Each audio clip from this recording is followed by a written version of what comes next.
सुप्रभात प्रिय विद्यार्थियों। गोस्वामी तुलसीदास जी कृत विनय पत्रिका की व्याख्यान माला के क्रम में हम उनके जिन विशिष्ट पदों को व्याख्या के लिए ले रहे हैं, आज सर्वसमर्थ भगवान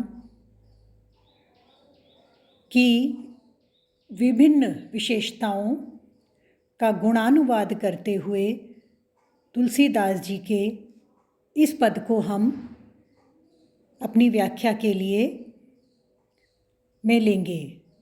आपके स्क्रीन पटल पर पद आपके समक्ष है।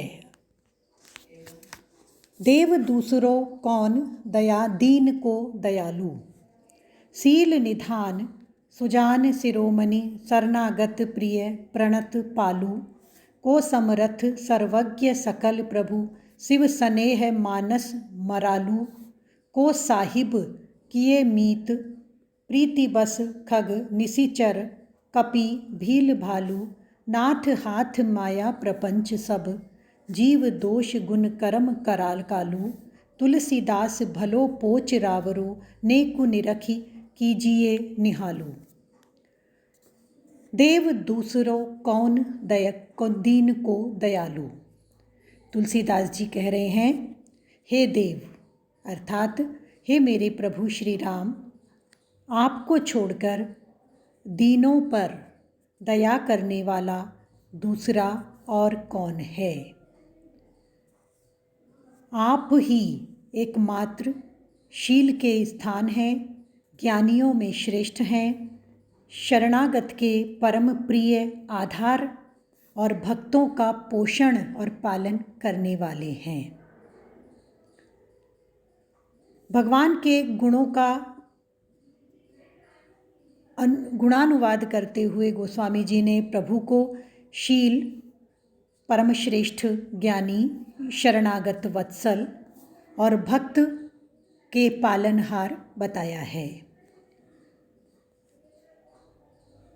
कौन आपके समान सर्वशक्तिमान है, को समर्थ सर्वज्ञ सकल, संपूर्ण संसार में ब्रह्मांड में आपके समान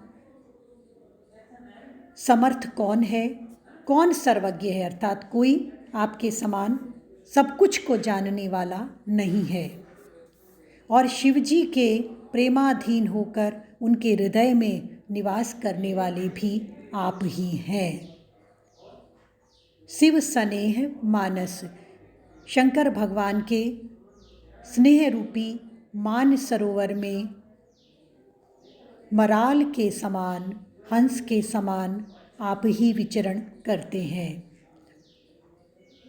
किस स्वामी ने प्रेमवश पक्षी जटायु, राक्षस विभीषण, वानर भील और भालुओं को अपना मित्र बनाया है। अर्थात आपके अतिरिक्त समस्त संसार में कोई नहीं है, समस्त संसार में कोई नहीं है जो दीनों को अपना मित्र स्वीकार कर सके। हे नाथ, आपके हाथ में माया का सारा प्रपंच एवं जीवों के दोष, गुण, कर्म और काल है। अर्थात आपको मायापति भी कहा जाता है।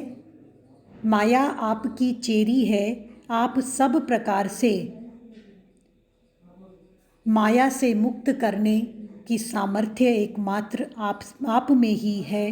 अन्यथा जीव माया के अधीन होकर सतोगुण, रजोगुण और तमोगुण के विकारों से ग्रसित होते हुए कभी दोष युक्त होते हैं, कभी गुण युक्त होते हैं, कभी कर्म के बंधन में बनते हैं, तो कभी कराल काल के अधीन होकर पुनरपि जननम पुनरपि मरणम, इस प्रकार के विकट आवागमन के चक्र में आते रहते हैं, जाते रहते हैं और विभिन्न योनियों में भांति भांति के कष्ट भोगते रहते हैं।